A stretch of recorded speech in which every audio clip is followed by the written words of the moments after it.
Arteta! What a strike! What a screamer! Zola! What a fantastic goal! Arsenal back in it!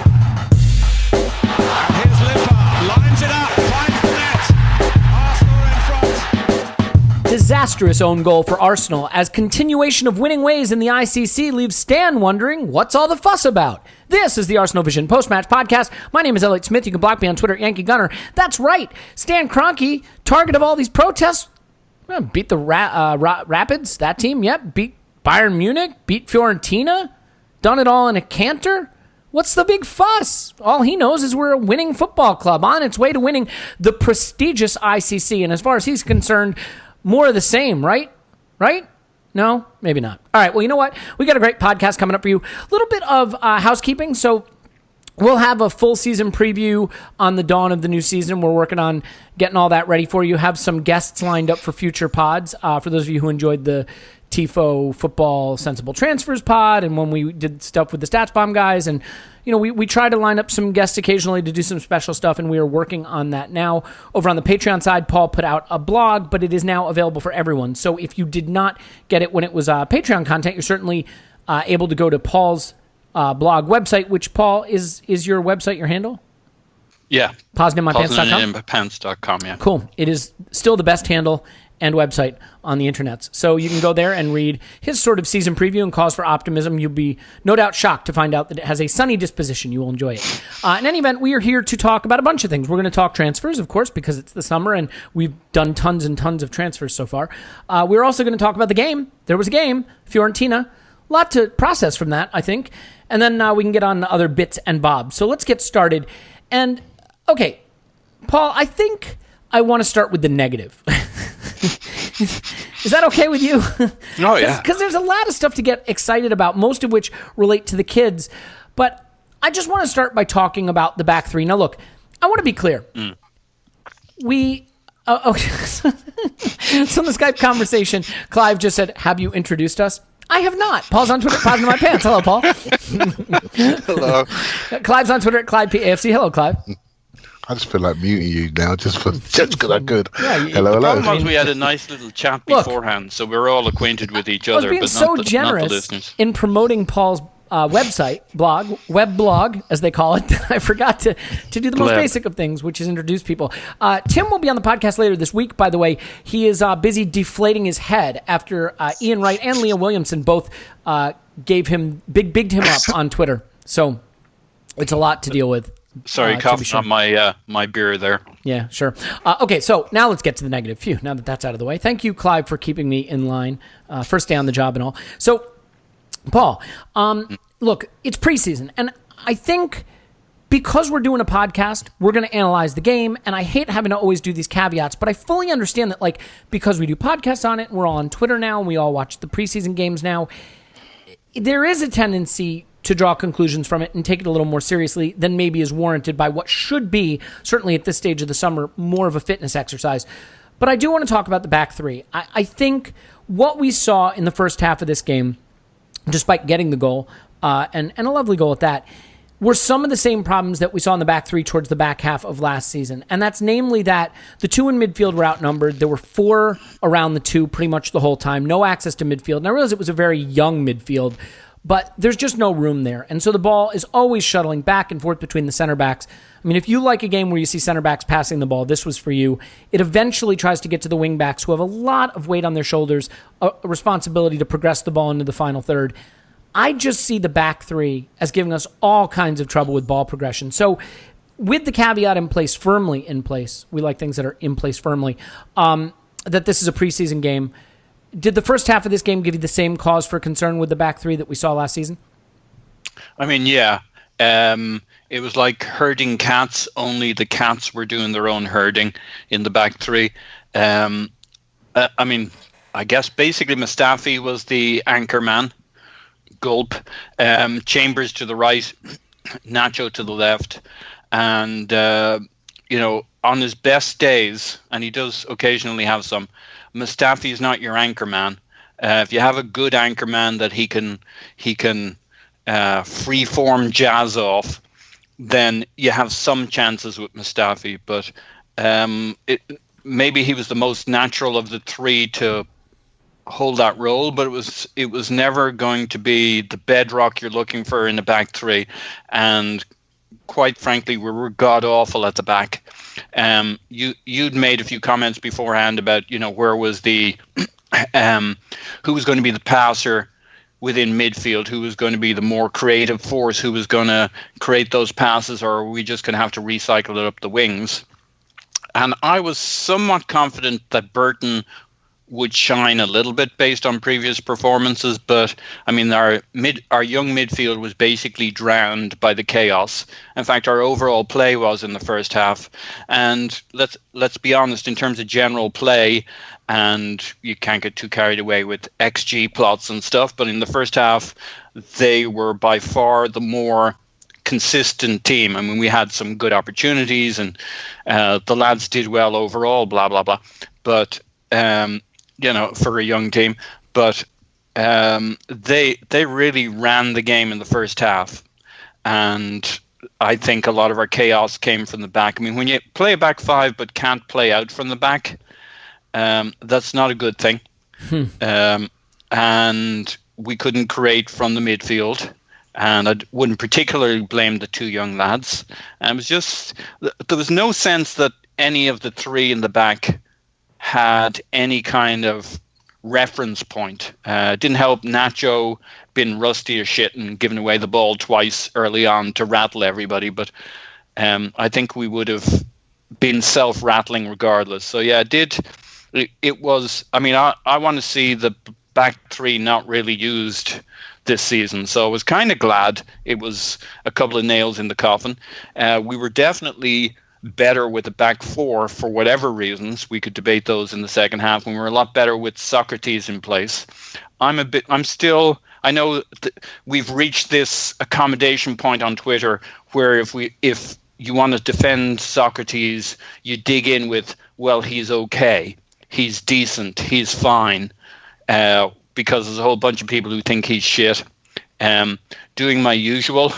Finding my usual resting point, I still think he's pretty good. Okay. And he was the best thing about our defense, that and switching to a back four. Yeah. Well, all right. So, Clive, I mean, I think the interesting thing is we did get a goal in the first half from Nketiah.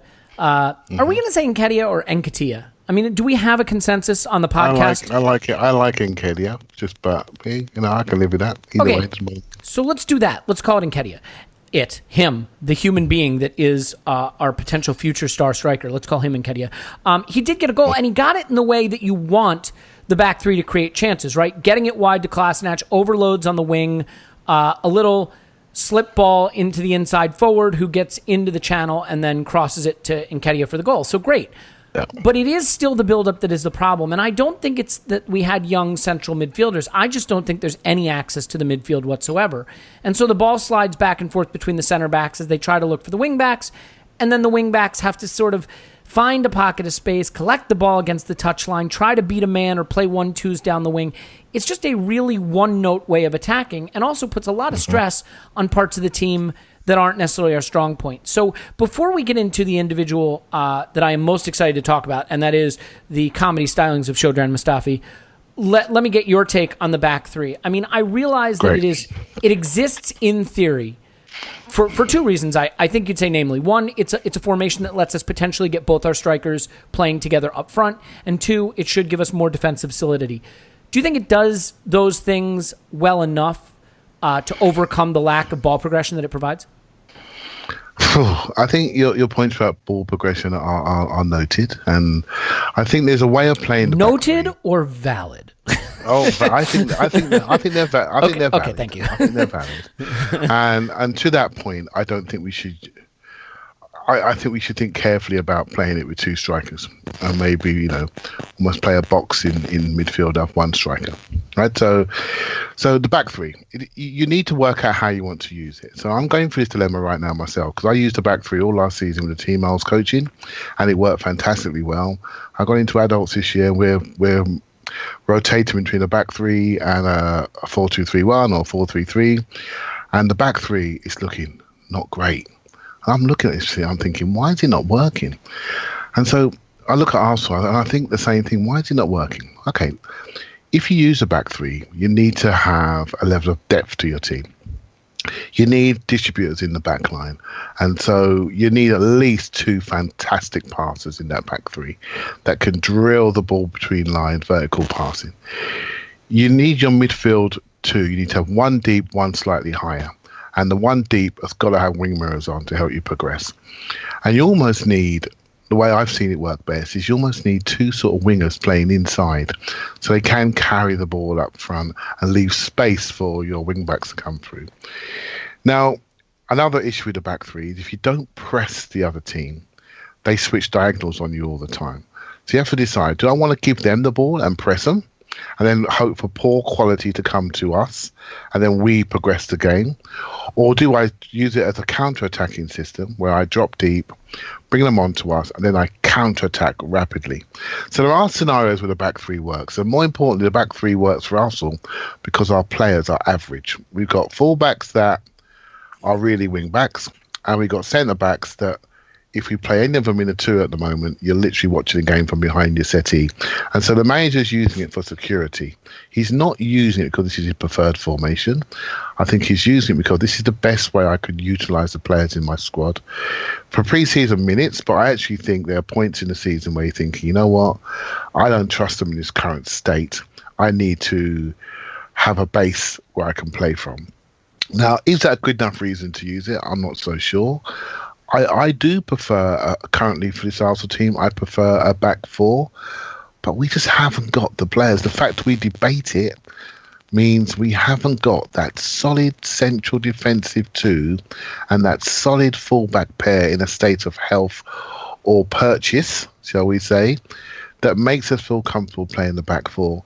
So I just think we can understand why he goes to a back three, but I do think he needs to have game states from which to use it. So decide if you're a counter-attacking team and you're going to sit deep in a deep block, or decide if you're going to give them the ball and press them and take the ball off of them and have two strikers and really overload the areas up top and take it from them. And then if they do get it out, you've got three defenders there to collect the ball and start the build up. So I think sometimes Arsenal play a back three out of fear and lack of quality without really having a strategy. So the system is not the issue. It's how and when we deploy it, I think is the real issue, if that makes sense. Yeah, no, I think that's true. Look, Andrew, also known as the Arsblog, based on his website, which can be found at arsblog.com, asked Unai Emery in the post-match interview about the back four versus the back three, and he really, I mean, he took the answer sort of this way and that way, but it seemed to rest a lot on who his central defensive options were, saying that, Nacho Monreal can play center back in a three, but not in a two. And I think what he was sort of driving at is that the center back selections are going to have a lot of influence over what formation we're playing. It's just that I don't know that I believe three center backs has given us any more solidity, unfortunately. He also pointed out they're working really hard with Kolasinac to be a better fullback and a four. Back. Yes, exactly. Yep. Now, Tierney presumably would be another potential solution to that, as Arsenal are now a full-time bid-making club. We are just, all we do is make improved bids for Tierney. That's literally all we do as a club anymore.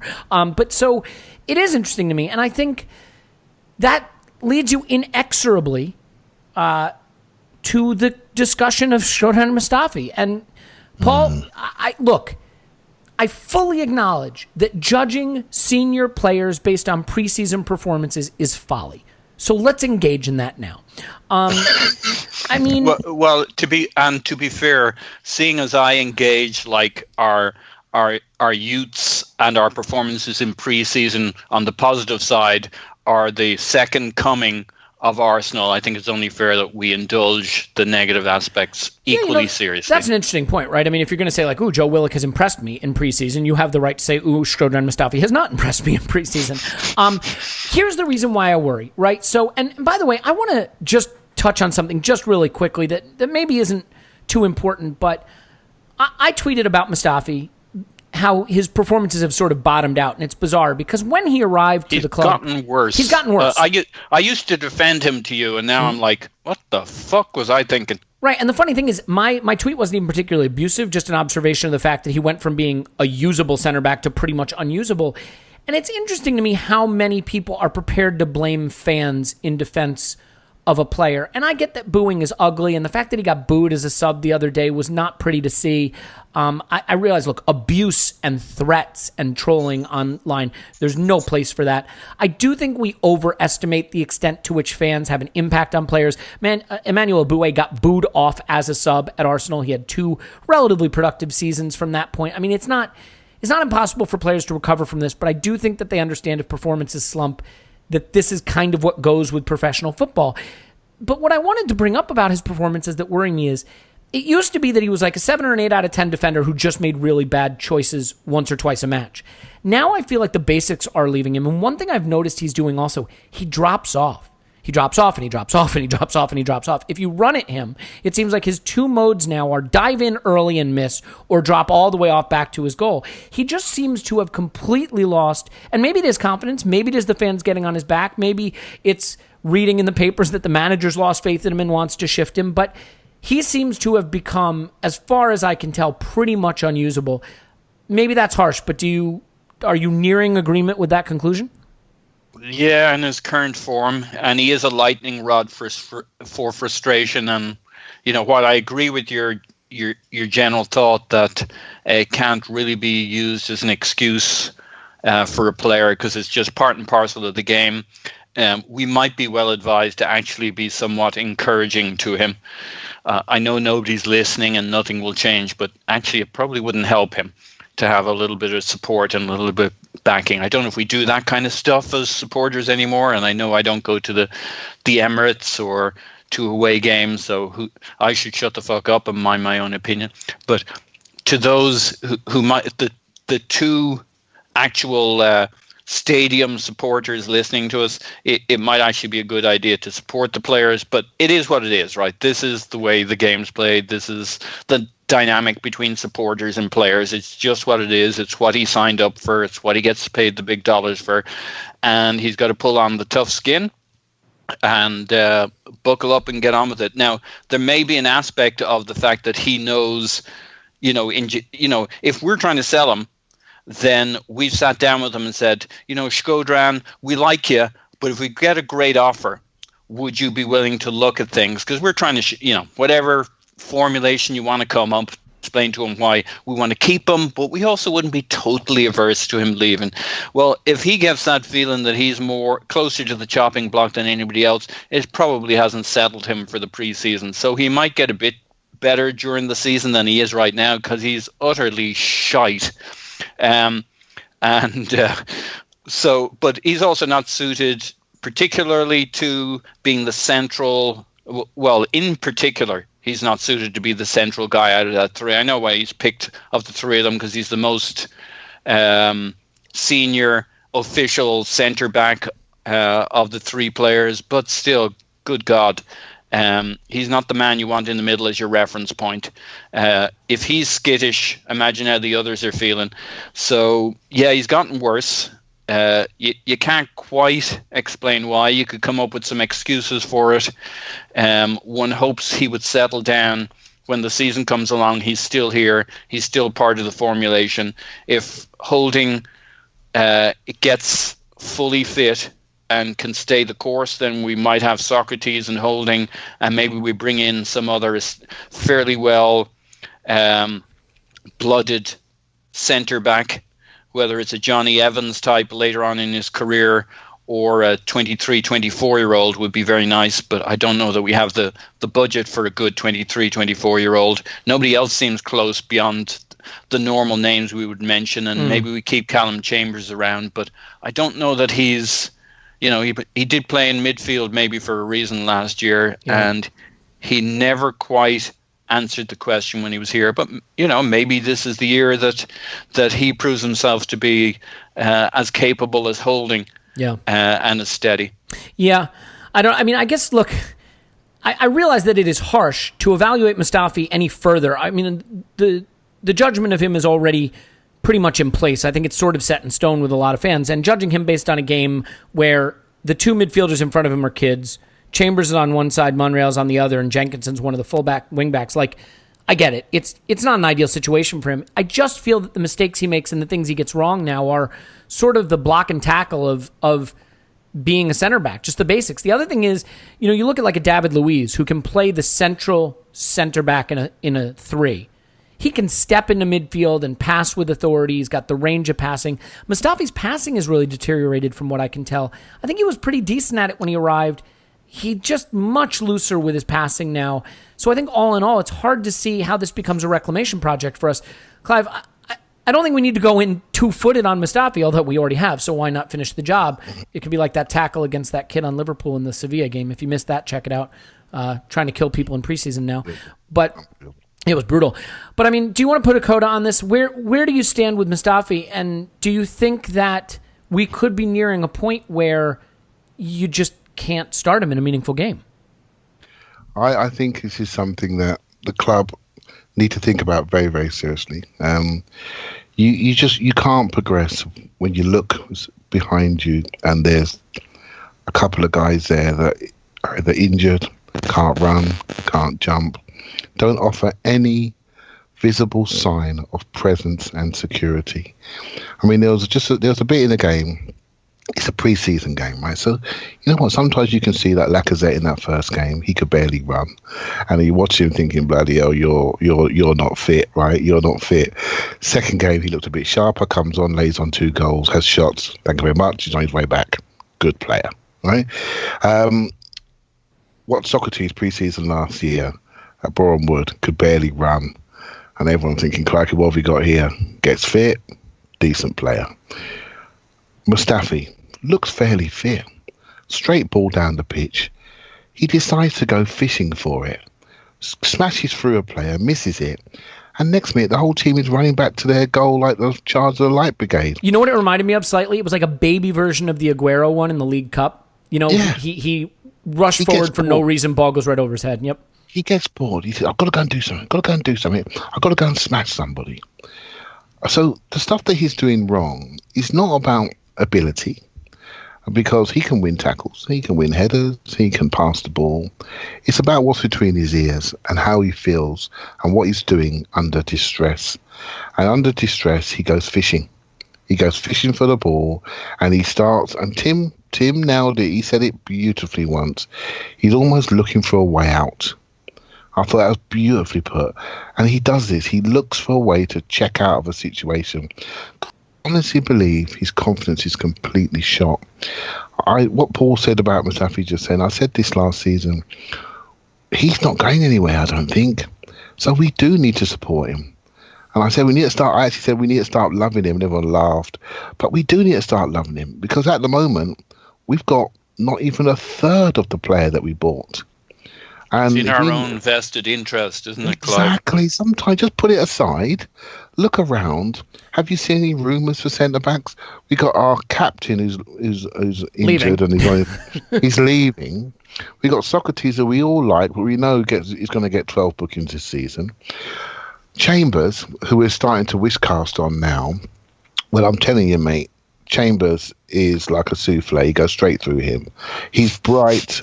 He's bright. He's a lovely lad. He's got some lovely holiday pictures, but I'm sorry, it's not happening. He's a creme brulee. He's a flan. Yeah, I don't care what you say. This is not Sol Campbell here we're talking about. And if we want to get somewhere, that's what we've got to be thinking about. We need some solidity. Just look around at the other centre-backs in the top 6.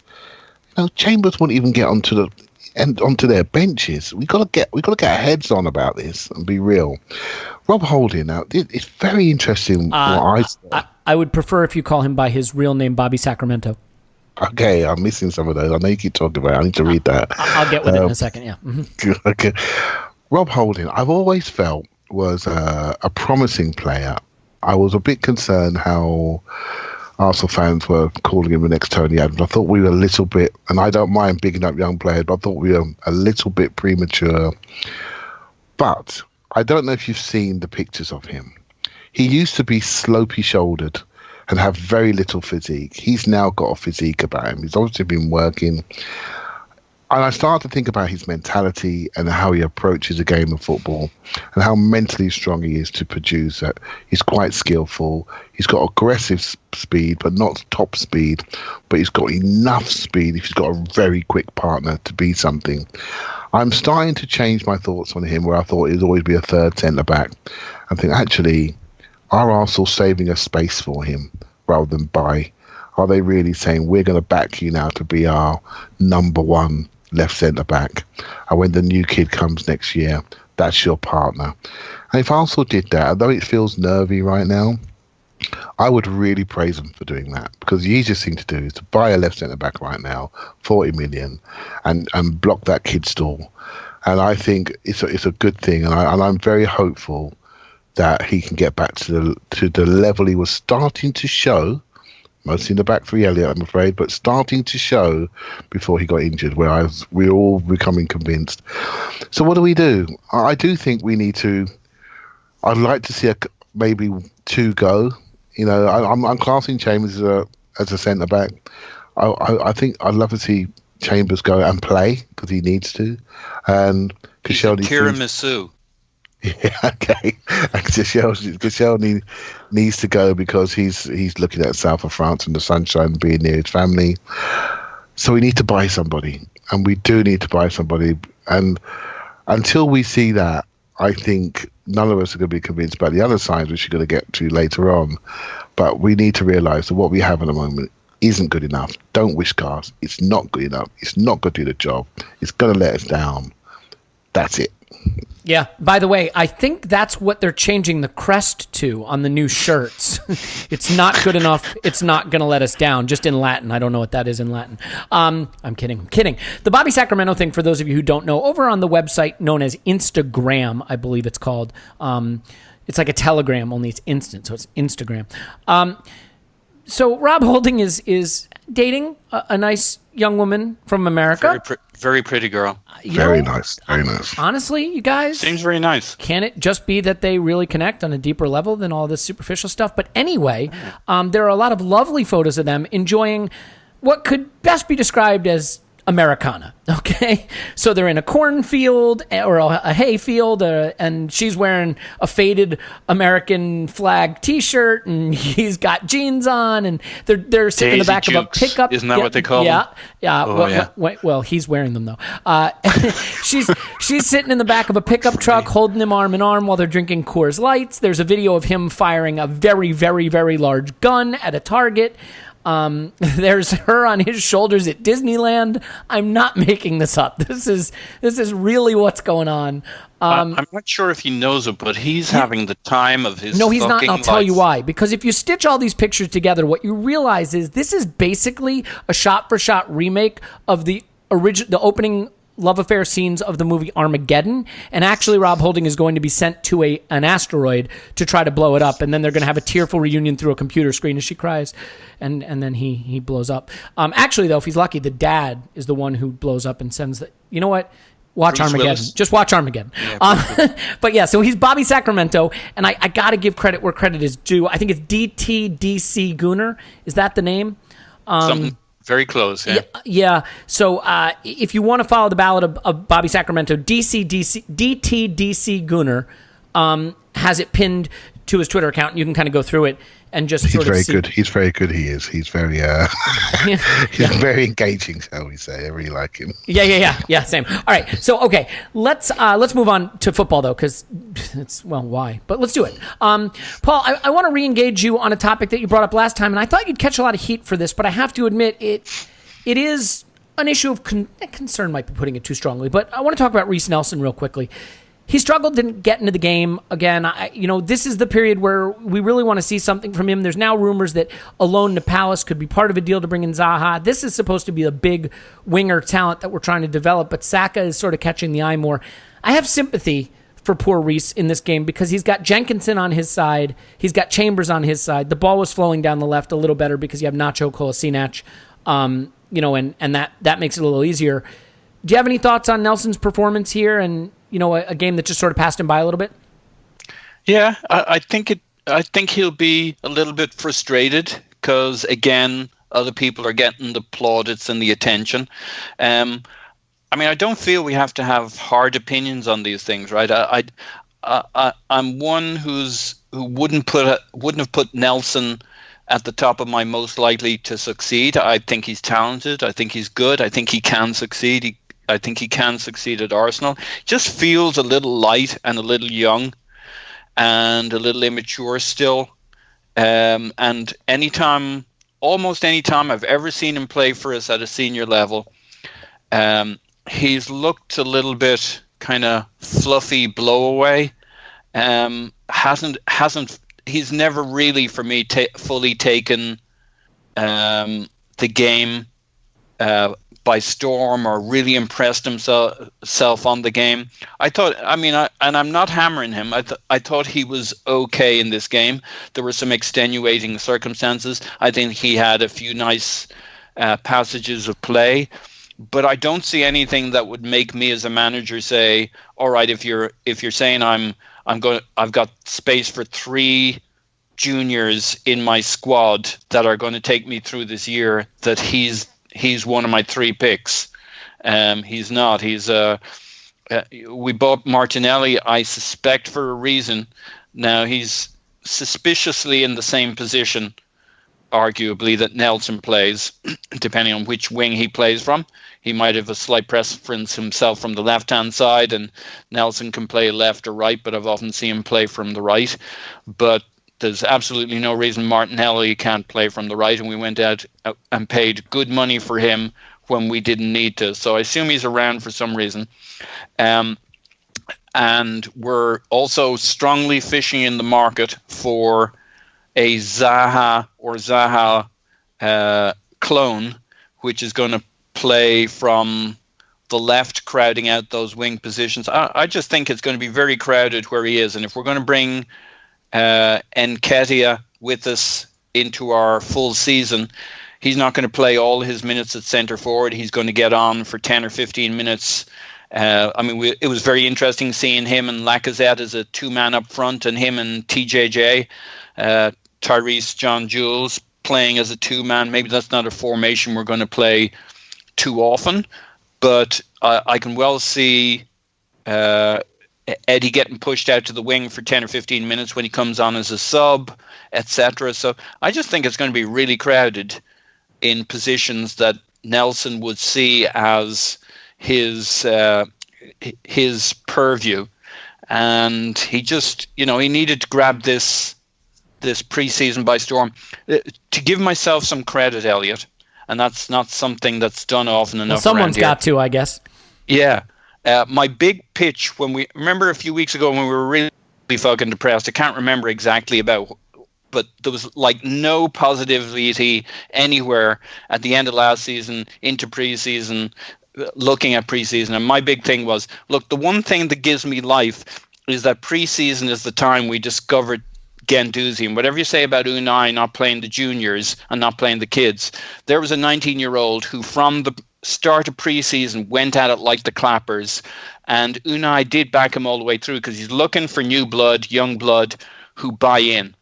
And I don't see enough. So I think there's serious opportunity for 2 or 3 players, because Unai has shown he doesn't hold your age against you. He just holds, can you impact and can you buy in? And younger players have an advantage in that. They've nothing to fucking lose, right? They can adopt a new cult and go out and balls out, whereas somebody like the other end of the spectrum, Ozil, is invested in style of play, a philosophy, excuses, reasons why things aren't working out for him. A kid has no excuses. He basically has never played as part of a system. He fully adopts the system. So the one advantage these guys have is to totally fucking dive in the Unai Emery pool. How do you want me to play? What do you want me to do? I think Nketiah has shown signs of adapting to that, because he's a kind of that old style striker who does fuck all except when it's his moment to shine. He strolls around, he looks lazy, etc. And he's been chasing, pushing, pressing the front line from time to time. And I like both aspects about him. I like the player who pretends he's not really in the game, and then he fucking annihilates their back line on the break when the ball over the top comes along, because they thought he was strolling back from an offside position, but he got himself turned around, which is how he got that goal that TJJ put the cross into him against, was it Bayern? Bayern. And he's got a number of goals with that looking lazy, looking not involved, and suddenly he springs to life. So this new aspect to him where he's energetic and pressing, etc., I'd like to believe, early days, is him adopting the religion, the formula, the code. And I think that's open to each one of these players. And I don't hate Nelson. There's a lot I like about him, but he's never just punched me in the nose and said, holy shit, the way TJJ has, Nketiah, Saka, etc., etc. These guys have at least in 2 games punched you in the nose and said, holy fuck, that was really good.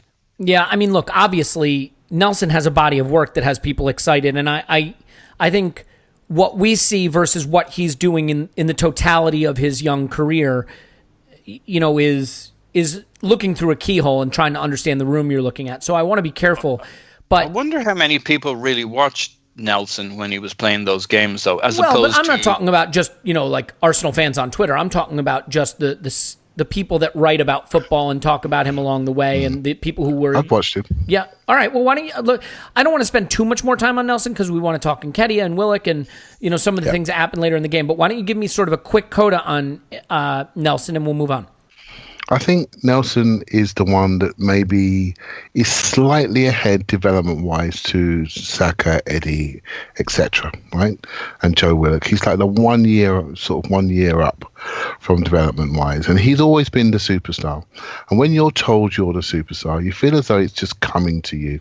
He's the one that debated his contract. He signed his 5-year contract, went out on loan, hit the heights, dropped off a little bit at Christmas time, and he's now come back. And there's like an expectation around him. But I actually think there's a little bit of danger around him. And I think sometimes we have a number of these players at Arsenal that are attacking mids. Iwobi, Nelson, Saka, Smith Rowe. Even Maitland-Niles sees himself as a winger. And then we talk about Martinelli now added in, as Paul alluded to. And we talk about buying Zaha. And there's Nelson in there. And when you see all this activity around you in position that you play, the first thing you need to do in your own mind as a football player is say, okay, I speak to manager here. I need to tell him, I'm this player. I want to play here, right? And I think his position is on the right-hand side of the pitch. I think we have weaknesses on the right-hand side of the pitch. We have loads of players that can play on the left-hand side of the pitch. I've said it before, but I do think he should be an option at right wing back to make our 3 at the back much more attacking and much more ball progression wise, like we used to have with Oxlade-Chamberlain played wing back. I think we need to go back to that type of and overload with a winger in one side and a fullback on the other. I think that could be an option for him.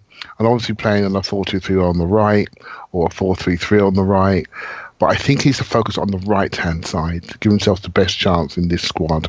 If he doesn't, he's going to get lost because we've got so much going on around him. He's going to get lost. And I worry that he's going to be part of a Zaha deal. Good for his playing time.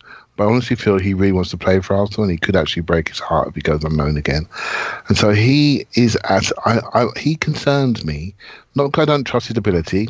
I just think we just settle him down into a position, into a side, and say we're going to use you as a wing back. And trust me, he can do it. I've seen it live. Use you as a wing back, or use you on the right hand side and share minutes with other right-handed side players like Nketiah, for example, and just leave you in this slot, and we'll develop left hand side. Now, obviously, we keep forgetting we have lost Danny Welbeck. And so we need a third striker. None of these kids really are going to be able to produce what Danny Welbeck did. Eddie potentially, but we don't know. So that, going back to the Zaha thing slightly, we need a third striker. We are talking about, we cannot expect Aubameyang and Lacazette to be fit and healthy the entire season. So we need someone who can play wide, who can play up front. And that's why the club is chasing Zaha. Nelson can't do those jobs. We're not sure if Eddie can carry the team in those jobs. And none of the kids we have behind are really going to put as a second forward or a first forward on their own. So there is a requirement there. So I think we need to develop Nelson back to him, right-hand side, define you, relax you. This is where we're going to play you. I think we can see the best of him from that moment onwards. Okay, well, I hope so. I mean, look, I think this is the problem sometimes with preseason is you're looking for moments. And sometimes the really exciting athletes flash a moment. But in the Premier League, in the brutality of the games that matter, you need a little more polish. You need just a little more crispness. And while moments are great, you might find that in the Premier League, Saka is suddenly passing at 50% and turning the ball over 12 times a game, whereas Nelson maybe isn't bursting as much, but he's tidier on the ball, his passing's a little crisper, he's a little cleaner. Those are the kind of things that are hard to tell in preseason because the games tend to be a little sloppier and lack some of that discipline. So, Elliot, can I say one last thing quickly? Yeah. In that Bayern Munich game, we were getting killed in that game. Remember in the wide areas? Yeah. Mm-hmm. Do you remember what Emery did? He brought on Saka on the left-hand side in front of the fullback, and he brought on Nelson on the right-hand side in front of the fullback. The whole game settled down. He doubled up on Kingsley Coman on the right-hand side with Maitland-Niles. Suddenly they got on top of that battle and we won the game. I see these young kids being used a lot. We look at them as attackers, but Saka and Nelson are very good defenders. They're very strong. They protect the ball well. They're very intense on the press. Sometimes when you go up a level, it's your base skill that comes out. And if you can defend and you can hold games, then your manager can trust you. I thought it was a major moment at Bayern Munich game, how we utilised them in the last 15, 20 minutes to basically take the game, protect us from losing the game, and we eventually won the game. And I can see that happening in more games this season, using those young kids to protect fullback, hold leads, create counter-attack situations, and win games that way. So I was pleased to see that, actually, very pleased. Yeah, I mean, the only pushback I'd give you is that I don't think we ever handled Kingsley Coman particularly well. But yes, I take your point about pinning them back. Let's talk Nketiah for a second, though. Clive, since you brought him up, and we can come to Willock in just a minute. You know, we don't know what we have in Nketiah yet, and it is just preseason. But the one thing that I think is really encouraging is in his 101 minutes, he's taken 10 shots. Okay? That's 8.9 shots per 90. That's close to what Arsenal take in away games, all right?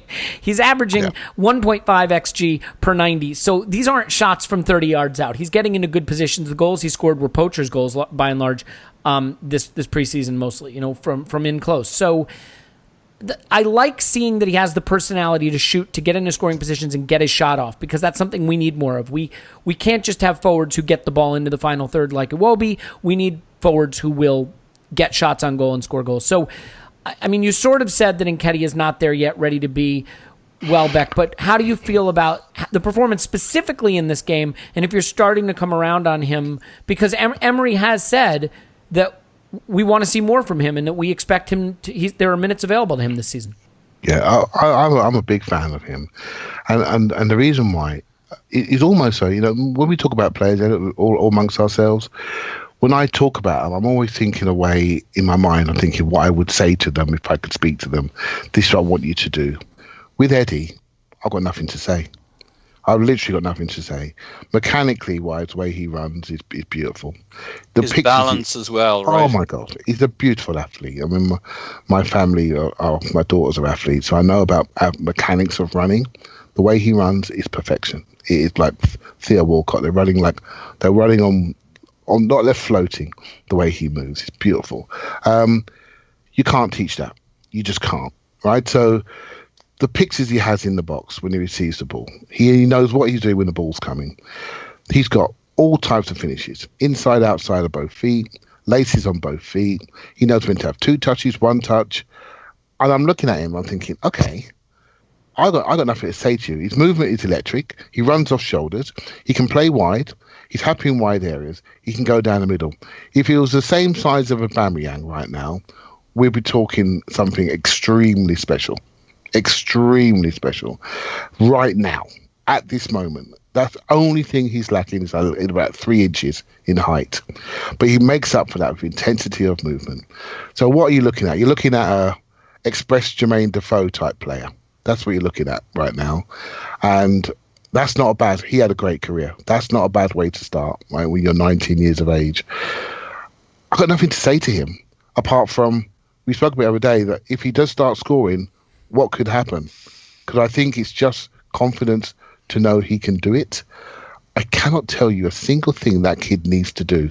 He just needs to keep playing. Can I ask you a question about him just real quick? I mean, if, look, we know what the Aubameyang and Lacazette thing is, and we know that they're going to play up front together at times, and sometimes we're going to try to play a 4-2-3-1 and play one of them isolated. Would you be okay with Nketiah getting playing time as one of the wide forwards in that three behind the striker? Or if that was the option, would you rather see a Saka and Nelson get those roles because Nketiah is not naturally a wide player? I think if you're looking at, say, for example, the right-hand side, I think Nelson is ahead. But my view on sharing games. There's no problem why you can't say, you know what, I'm going to play you, Nelson, to start. But last half hour, Eddie, that's yours. Do you see what I mean? And see who does better. And if you do better, Eddie, for this game, next time we do this, you'll get the start. Can I push back on that just for one thing, Clive? Because you just really brought something into my mind that I hadn't thought about. This is where I think it can be a little bit harmful that we have a manager who is flexible. I like that he's flexible, but who doesn't have really a first choice, clearly delineated style. Because if, for example, he knew 4-2-3-1 is my setup, I'm not going to use it every game, but it's what I prefer. He might say Nelson's more important for me this season than Nketiah because I've got two strikers who can rotate through that one up top. But because he sometimes wants to play 3-5-2 and sometimes wants to play 4-2-3-1 and sometimes he's going to play the diamond 2, isn't it harder for him to determine which youngster has a clear path to playing time? Because Nketiah might work better if he's going to play more of one formation, whereas a Nelson or a Saka might be more valuable with the other. You make a great point. I mean, it's something that some people are comfortable with. Emery's style is a tactical style, and he changes his tactics based on the opponent and what he feels he wants to achieve on that particular day. Not everyone's comfortable with that. We played a diamond last year, I think 3 times. I think we won twice with it. I quite like a 4 diamond too. I think it suits our team. He doesn't seem to use it every single week. I like it. I don't really like the 4-2-3-1. I think it misuses certain resources we have. But it looked pretty good against Bayern Munich when Aubameyang was tearing down that right wing, right? So I just think it's about how you apply yourself. I think that's more important, and your form. The 4-2-3-1, suddenly Mesut Ozil breaking beyond people and separating. I quite liked it. He looked good in the box. He was making crosses and shots. He was shooting. The Ozil thing, I think is a very interesting dilemma what's happening there. Somebody I completely written off and wanted sold. I'm starting to wonder what really happened last season. If we dial back to what happened post his German exit, and there are a few little whispers out there about things like depression and things like that. And when you hear that, you think, okay, I don't know if that's true or not, but look at the state of that guy towards the end of last year. He was not a footballer.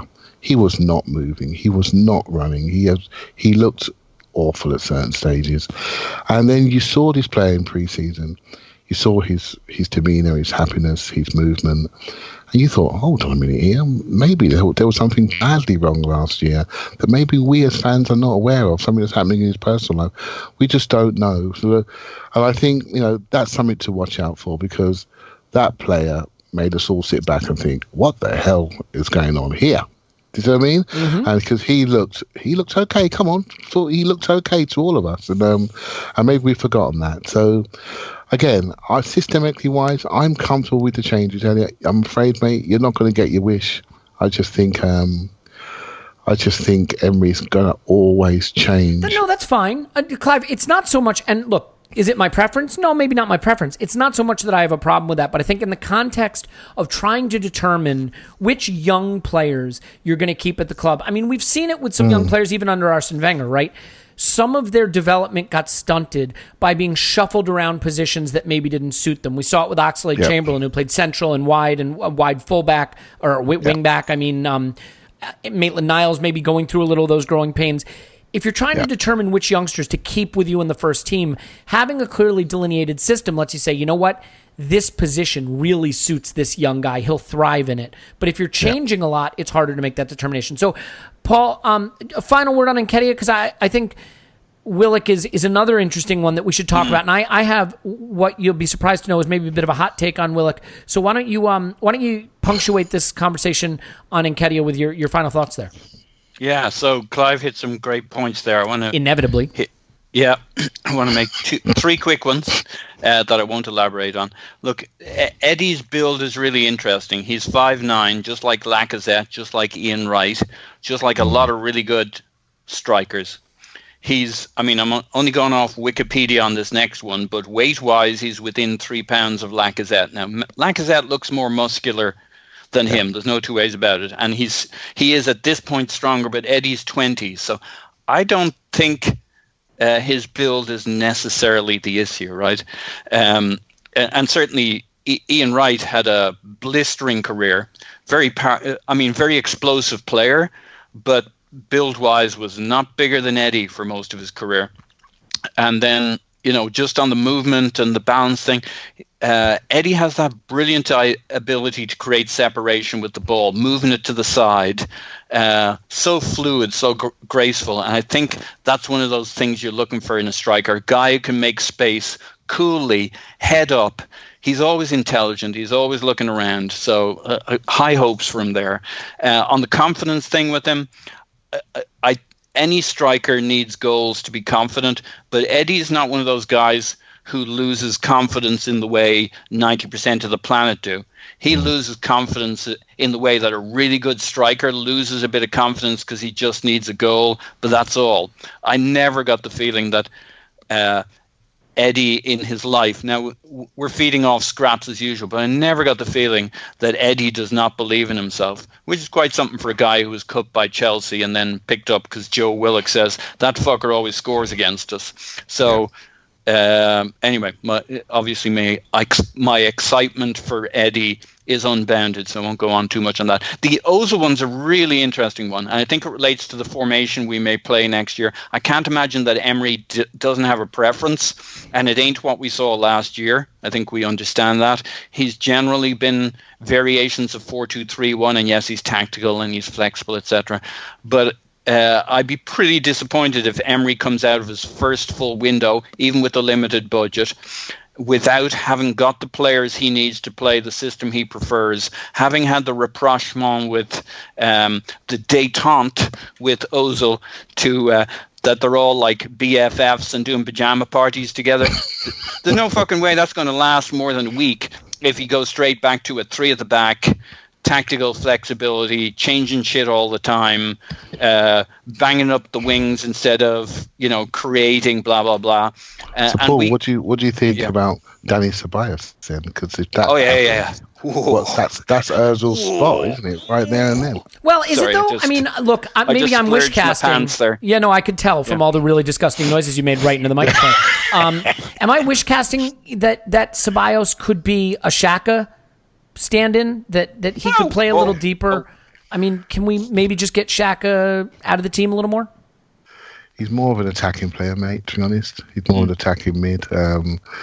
When he was very young, are you suggesting that Xhaka's more defensive then? Because I take issue with that. I'm just gonna pull out some Xhaka defensive stats and send them to you. No, I think Ceballos is much more of an attacking, press-resistant type player that's really good around the edge of the area. That little final pass, that 1-2 combination shot, I don't see him working against Torreira, Guendouzi or Xhaka, to be honest, mate. Not at this point. Yeah. Okay. Well, but we can get onto the Ceballos thing just a little bit more. Well, we're on it now. So, yeah. Why don't we keep going down that road? Because I again would love to talk about Willock so I can get my ideas out onto this podcast, which is not at all what I'm here for. But Clive, if he's not going to stand in for Xhaka and he is going to be more of an Ozil fill-in potentially, where does that leave us? Because to me, with all the money that's invested in Mesut Ozil, you'd like to think we can get more out of him. That might not be possible. So fine, you go get a more athletic guy, a ball carrier in Ceballos. But does that solve a problem that we have? The Ceballos one, we really got a roadblock in attacking midfield, haven't we? We really have. With these young players we're talking about, and if you add potentially Zaha and Ceballos to that, what are we doing? What are we talking about here? All right, so we talk about a number of players that play in those areas. Something's got to go. Someone's got to go. Either we loan or someone's got to be sold to make it all feel right and work. And we're not seeing any rumours about players being sold. There was a rumour early in the summer about Nketiah to Dortmund. That seems to have gone quiet. The Ozil stuff to Turkey, that seems to have gone quiet. He seems very comfortable in London. He's £10 million house, and I don't blame him. So we're not going to be seeing him go. So Ceballos coming in, for me, is a direct opponent to what Ozil can do. If Zaha comes in, Iwobi's looking at that spot as well. He wants to be that central attacking midfielder, maybe a double, one or two eights in a 4-3-3, but we don't really play it. Could he be an outside tip on the left-hand side of a diamond in a 4-diamond-2? He definitely could be on occasion. So we've got a roadblock coming up, haven't we? And I'm not sure how we're going to solve it. And all this time, I can hear people screaming into their mobile devices saying, "When the hell are we going to buy a defender?" And they're right. They are right. Just look at our squad. It is light at the back door. It really is. It's really crazily light, with players of health and players that want to leave and players who are old. And so, although we're having a bit of fun here, we really do need to think about what we're doing at the back. Yeah, I mean, there's literally no way we survive this season with the center back options we have right now, and it's going to force Emery to play the back three more, which I think is the wrong reaction to it, because then I think what you do is you have fewer of the good players on the pitch, fewer of the qualities in the side that make it special, more of the qualities that make it pedestrian. I don't think you solidify the defense much, and you definitely blunt the attack. So I hope we do something that helps us not go that route. Look, I think the Ceballos thing is really interesting, because here's my Willock take. Willock has totally woken me up to the deficiencies we've had in midfield in some ways, which is just you put someone in the midfield who can carry the ball and run and has some athleticism, and you're like, holy shit, we haven't had this in ages.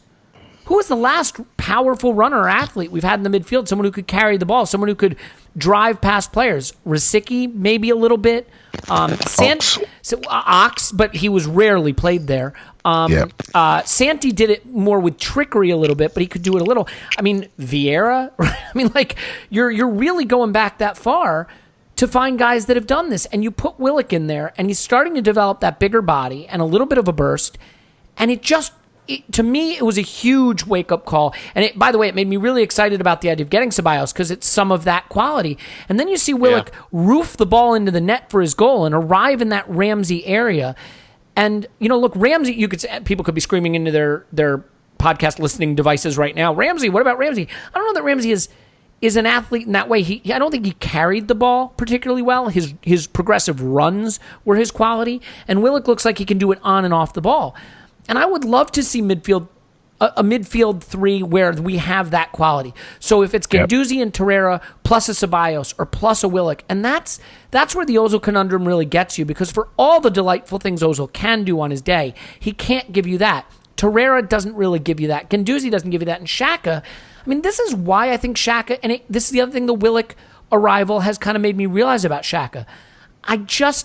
There's a little of the Giroud in him for me, which is, it's hard.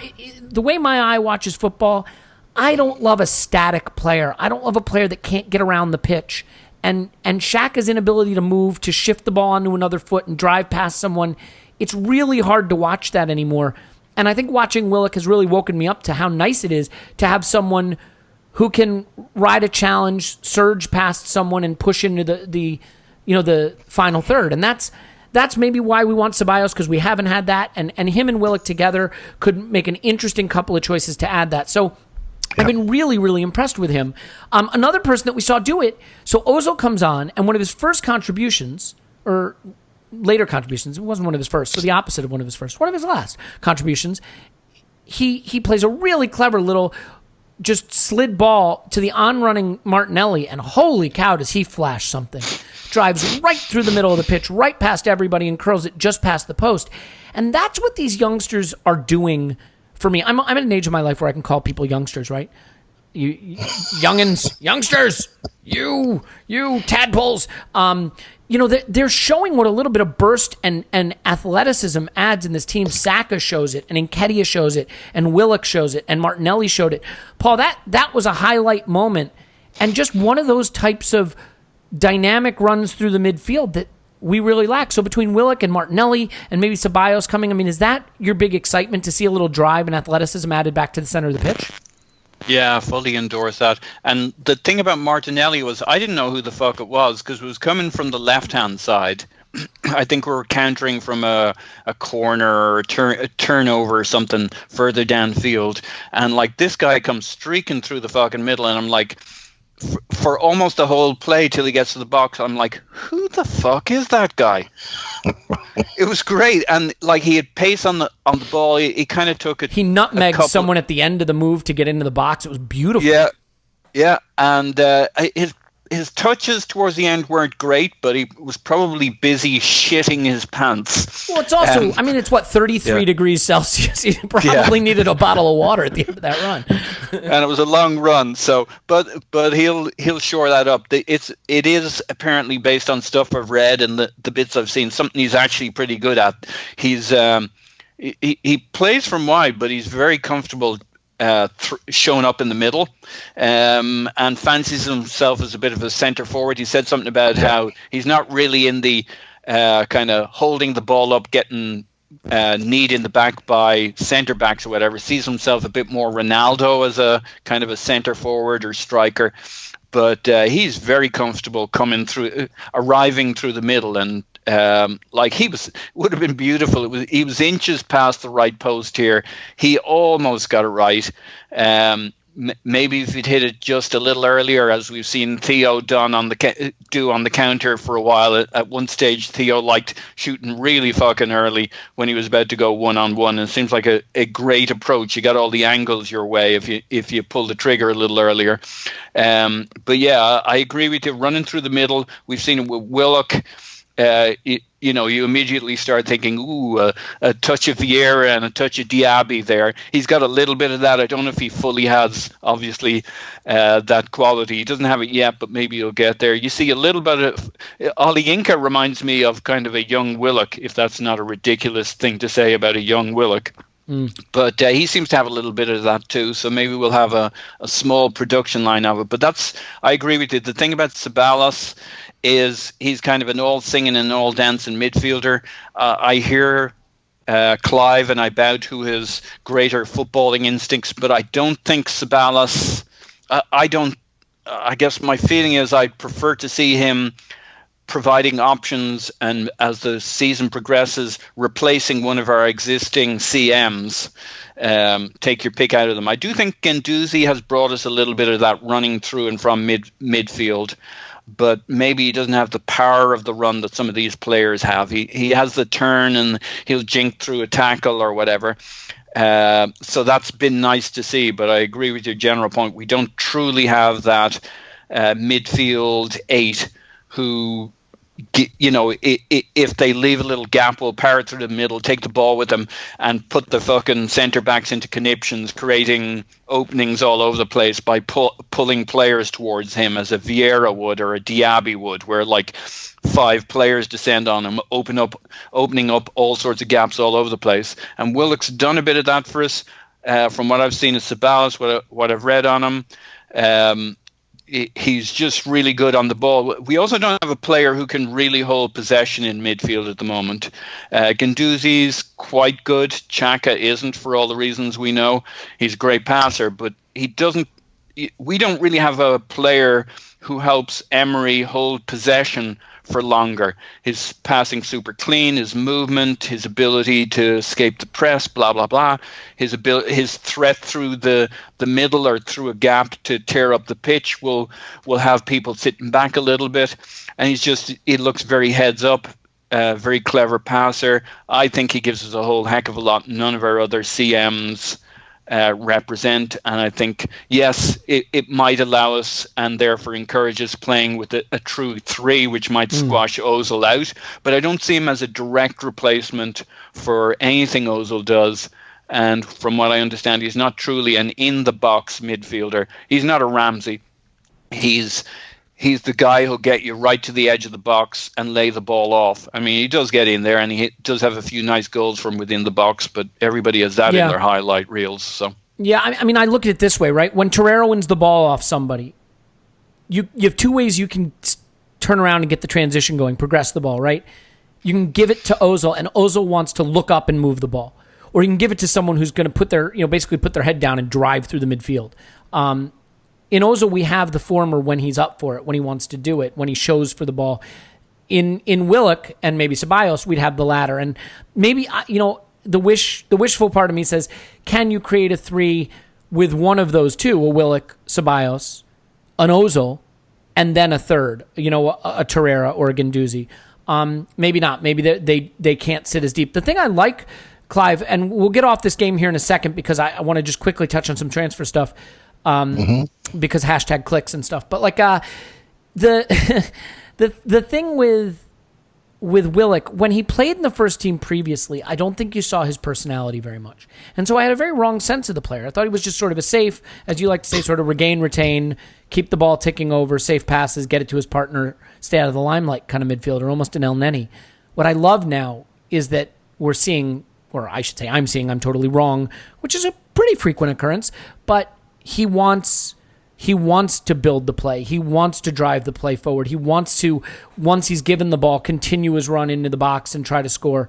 We saw a little of that at the end of last season, and that's a player that can help us deal with the loss of Ramsey. So, I mean, as a final word on Willock, are you encouraged that now that we've seen him a couple times perform with a big personality in preseason, that he could be ready to step up and take some of those starting minutes?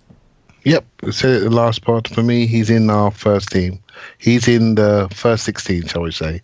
So he will be either on the bench or he'll be playing. I think that's what's come out of this tour for definite. He'll be in that group.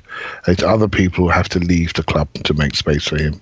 And I think he's this is a great thing about young players, right? When you see it developing, it's so exciting. What's exciting is once they realise they can do it.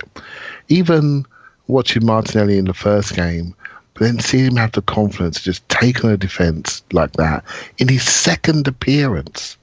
Forget anything else. He's 18 and he just said, "Nah, I'm taking this. I'm going." And to have the confidence to say, "I'm going to go right through this team." Willock did the similar thing. I'm just going to take it. I'm going to go. And you look at, it's what I've been saying about these young players. What excites me about them is their dynamism.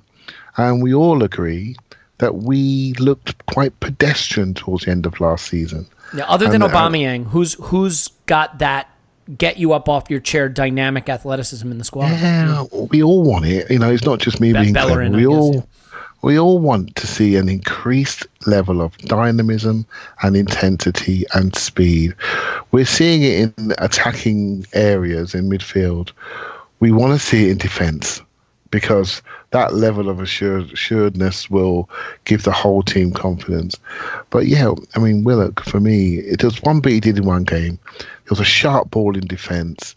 He was right on the D defensively, popped into him. It was shuffle between 2 feet, bang, gone, out of the hole, drive. And it was like defensive situation where he was nervous to we're now on the move. And everyone followed him. It's like, oh my God. I mean, my favourite player of all time was Patrick Vieira. He did that every minute, every week. Get the ball, shuffle, gone. We're on the attack. Everyone following him. To see someone who wants to take it to you, I love that. I love players who can move and drive through the pitch as well as pass. And we've become a pedestrian passing team that can be stopped by a low block and then can be countered against because our recovery speed is poor. If we can have players that can affect people on the move, then we're going to break low blocks. We're going to challenge teams in a transition. And I think we're going to get back to having a few more shots than we had last year, Elliot. Yeah, and you can't just bracket Aubameyang and say one behind him, one in front of him, and good luck beating us, right? I mean, you now have players that can get past you, and I'd love to see that. So another part of this then, I guess, look, we move on. It's Real Madrid next. I guess quickly, Paul, before we talk transfers, with the Real Madrid game coming up, my guess is he will revert back to starting with more of the regulars. is this a game that you're excited for? How are you taking this whole ICC thing? And do you think that Emery will have a similar approach to Madrid like he did to Bayern, which is playing 70 or 80 minutes of it like it's a competitive fixture? Yeah. So I was sympathetic to Tim's view last pod, which was, when you were being critical of us playing 80 minutes of senior players, flat out basically going for the game in like pretty much our second preseason game. Is this wise? I'm with Tim. I don't really know, and I won't pretend to be an expert on it, but I share your concern that Emery is a bit kind of funny on bottoming out the senior players, not just in preseason, but then, and we're basing it on his first season. So you can see arguments for why he would want to. He was always talking about getting data and learning from combinations, and when things went tits up, hey, it's more data points. So you can kind of see it in the first year why he overplayed the seniors in Europa League games, etc., etc.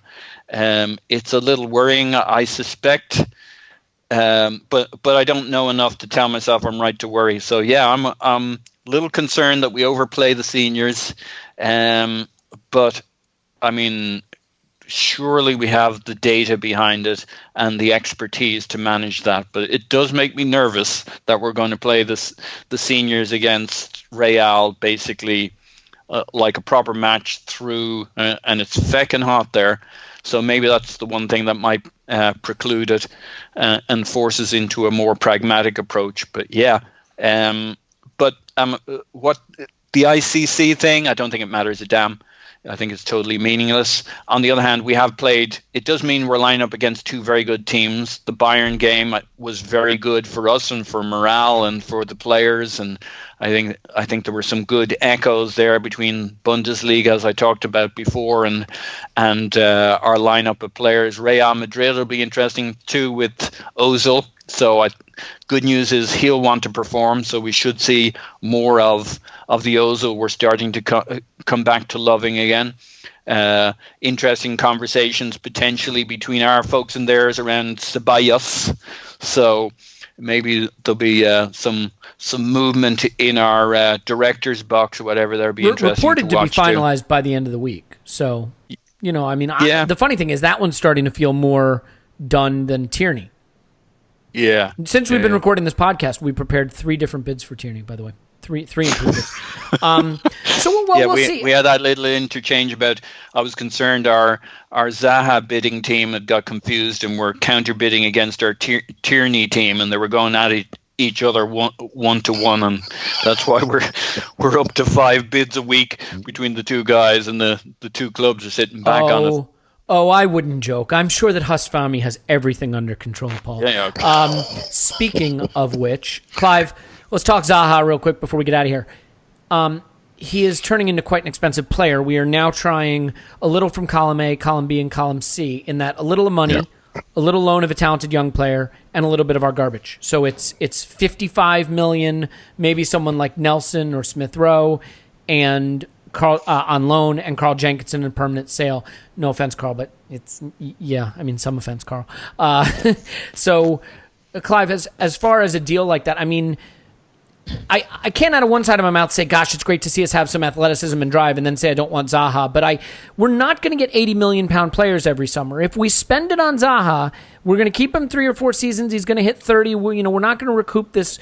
It's kind of a go for it now. It's a big investment in a player who's proven and good, but I do wonder what his ceiling is, and if it wouldn't be better saying, let's get someone that could really blow up for us. But he is a player I would love to see at Arsenal. I just worry that we've decided to stretch our budget beyond what makes sense for the player. So what's your take on the latest bid and where we should be going with this? See, I ignore the budget because I don't think that budget number it was real, but it was just PR. But there is a value discussion to have. And is it value? I do think there's a hidden value to Zaha. I think he does bring a level of expectation, but also I think of all the players we're linked with, he's the one that could deliver right now, and definitely say he could improve our first 11. Right, so, and I think that's a fair statement. We can debate by how much. I've seen all these numbers for last year. Their numbers for Crystal Palace, a low-scoring team that spent most of the season in the bottom half of the table. I don't think his season last year was as good as the season before. The season before, he was playing more as a second striker rather than a wide player. So there was a difference to his numbers, a difference to the areas he was taken up on the pitch. I like the player. I don't know why we're all so obsessed with the money angle, because we do look at all angles. I would like to see us get some value. We don't seem to ever get value in the market these days. But if we're gonna spend more money, let's spend more money on somebody that could change how we play, change how we feel about the team, add something to our dressing room, add something to our attacking areas, and really outscore teams. And Elliot, I heard you and Scott speak before. We should just go and outscore teams. And we have lost an England international who's 28 years of age, and we're buying a 26-year-old, soon to be 27-year-old potentially. Do I like the numbers? No, not really. Would I like to see 50 million plus Chambers and Jenkinson? That feels better to me. I can live with that. But if we're talking above that sort of number and into the 65s and plus Carl Jenkinson to make it 70, that feels a bit heavy. And what that will do, much like the way we react to Ozil with his wages, that'll put a real pressure on Zaha to deliver. And if he doesn't, I think Arsenal fans are not ready for another financial mistake. They're just not ready to suffer that. So it's a very important move. We decide to click on it, then it needs to work for sure. Well, and it's more than that too, right? Like, I mean, if you buy a Zaha for 40 million and he gives you 10 goals and 5 assists for a couple of seasons, which is maybe less than you were hoping, but not bad, you can sell him for 40 at 29, you know, so or get some money back and go again, try again, whatever. You spend 80 million pounds on a guy, short of like 18 goals and 10 assists or whatever, he's failed. I mean, that's the point, right? Because you can go out and for 40 million pounds get a 22-year-old with really high ceiling, get a couple of those, and turn them into 100 million pound players if you're lucky, and still probably get 6 goals, 4 assists, 8 goals, 5 assists, you know, something in that range. It's not that I don't think Zaha is good. He dribbles, he's pacey, he's athletic, his defensive energy is good, he knows the league, he's good against big clubs, he gives us a way to break down packed defenses. I like him. At 80 million pounds, when you're paying, you know, the money for him that guys like Salah would command, or, you know, Sane would command, or, you know, pick a star around the world, you need the guy to be a 20-goal guy, a 20-goal, 10-assist guy. He's got to be in that range. And it's not that I don't think Zaha's a good player. You are talking about money that makes him one of the most expensive signings in the league in history. And the output you need to get for that is massive, because remember, you're buying him at a stage where you won't be able to sell him later. So absolutely a fantastic player, absolutely improves us. But, you know, why do we have Xhaka and we can't move him? Why do we have Mustafi and we can't move him? Now, granted, he's a better player than those guys, but we overpay players who are maybe not at that level, and then we can't shift them. So if you're paying 80 million for Zaha, what does an 80 million pound player get in wages? 180 a week? 200 a week? That's the other thing you got to be careful about. So, you know, it's just one of those things. You have to lose somebody. You have to lose Nketiah. You have to lose somebody. You also have to lose Ozil. I mean, I'm sorry. If you can't shift $350,000 a week off your wage bill, how do you pay 80 million plus 200 a week for Zaha at 26 years old? You got to get some big wages off the books. If you listen carefully to what Josh Kroenke said in his statement, and I know no one wants to listen to that guy, but I think there's something in there. It's not the fees holding us up. It is the wages. You know, we spent a lot of money on Aubameyang, Lacazette in consecutive windows. We did pay big transfer fees in the past, but, you know, we've put a squad together that is very much on Champions League wages with Europa League football. And so our wages aren't that high, though. Well, I mean, the problem is the concentration of wages are a real issue, right? We lost a bit recently with what we did this year, even though it was sloppy. And if you read Swiss Ramble's latest ramble from a couple of weeks ago, we were the lowest of, I think the the big six. We were right. Yeah, but in the old days there was a huge gap with us and Spurs, and now it's not that significant. So I hear you, Elliot. He did say that, but it may have. I just wonder if it wasn't a bit more one of those catchy phrases that talks about really talking about. So, but you know what the wages do, Paul? I think my bigger point is once you put a player on those kind of wages, you make them a permanent fixture because you can't shift them unless they're great, right? Once a player's on £200,000 a week, unless he's 20 goals and 10 assists, no one's buying him. You know, no one's buying Mesut Ozil on $350 a week. No one's buying Granit Xhaka on whatever he's on a week. No one's buying Mustafi on what he's on a week. You know, the wages commit you to the player in a more substantial way. Yeah, and I agree on the financial. No, Clive, I got to say something here. I got to say something. Yeah, go ahead. The reason I might push the boat out a little bit more is because Emery, for fuck's sake, Arsenal, he's entitled to one pick. He didn't, he missed out on his first window. That's a really good point. Yeah, I mean, if you're going to keep him, and we are, he's entitled to one pick. I think he is entitled to say the type of player he needs to play the football he wants, and the technical director and the people above him are entitled to decide who it is. I mean, that's just how I view it personally. Okay, but hang on. I hear you. He got one player during the January window. What position was it? Now, let's not get it. Yeah. No. In fact, he was so desperate for it, he took a risk on a player who turned out to be broken. So this is a position he sees as a game changer and maybe the thing that opens up his 4-2-3-1. Zaha is a lot like Hazard for me, both in terms of kind of what he does on the pitch. Obviously, there's some substantial differences, and Hazard is world class, and Zaha is, top class, but not world class. But he has that impact that goes beyond his numbers, if you ask me. He's a player that will not be ignored on the pitch. And I do think, to Clive's point, he does change what we can do. He's not just another player, and it's not just about his goals and assists. And defenders fucking hate playing against this guy. I also think he might be one of those players who has a little more mileage than 30 years old, but I echo all the financial concerns. This isn't the way you'd go.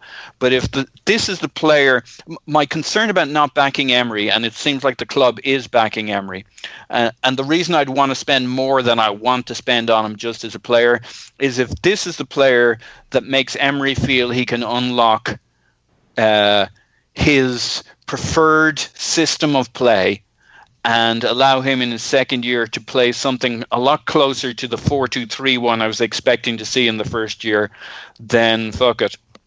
Get him this guy and get him a centre back.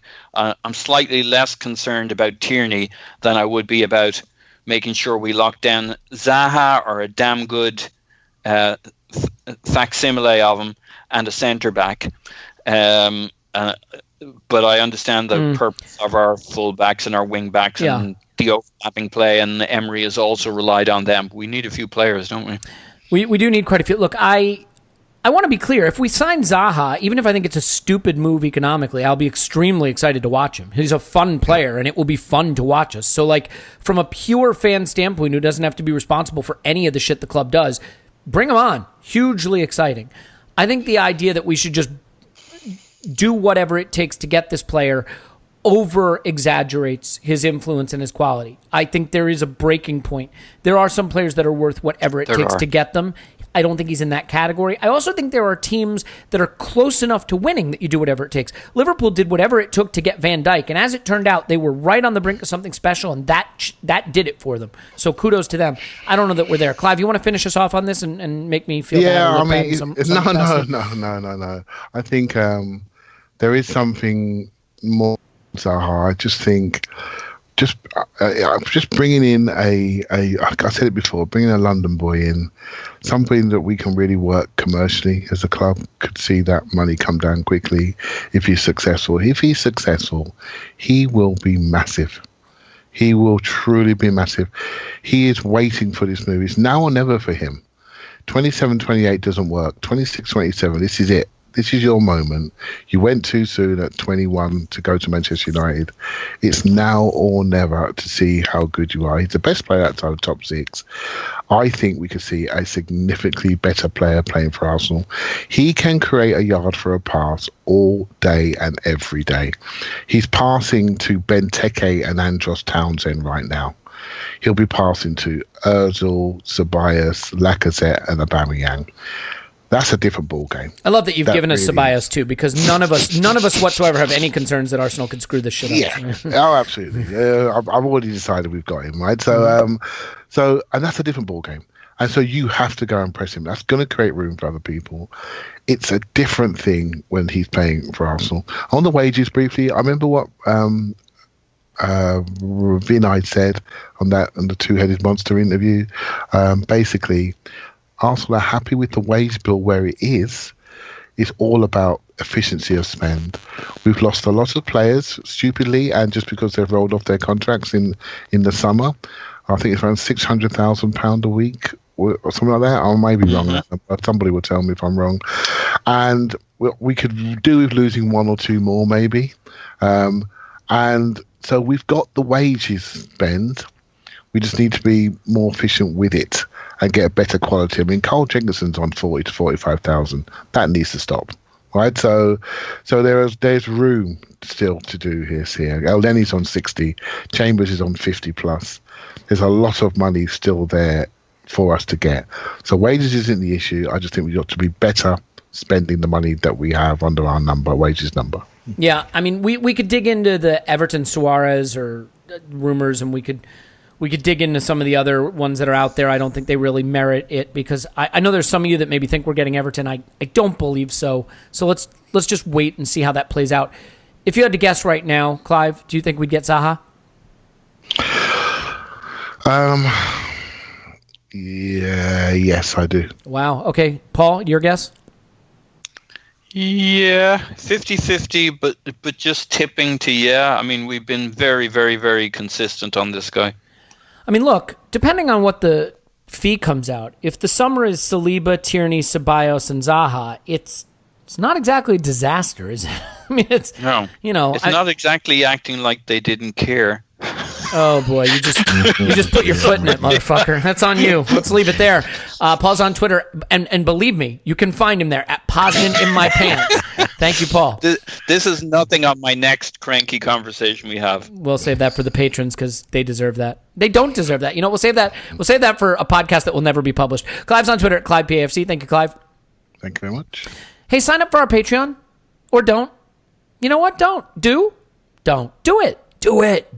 Don't do it. You know what? Whatever makes you happy. Do whatever makes you happy. But if it makes you happy to do it, we'd love you if you did it. And if it doesn't make you happy to do it, don't do it. We love you anyway. We're going to put out lots of pods. We're going to put out lots of stuff, videos. We're going to do more YouTube videos. In fact, I think I have a pretty special YouTube video lined up in the future that should be fun. So you might want to watch that if you like videos. Otherwise, just keep listening to the audio stuff or read Paul's blog or don't. You know what? The important thing is that whatever makes you happy is what you do, and hopefully we make you happy because we love you. My name's Elliot Smithy. How do you do that, Elliot? What? How do you just talk and then talk around and then go back? And it's like you got a ball at your feet and nobody can take it off you. You're like fucking Messi in the midfield there. Paul, if I had two tongues and they were both on my feet, I could play central midfield for Arsenal. That is a disgusting fucking that wouldn't be where I'd put so you know what? Someone mock that up on Photoshop and send it to me at Yankee Gunner. You can block me on Twitter there. We love you. We appreciate you. And we will talk to you after Arsenal 10, Real Madrid. Yes.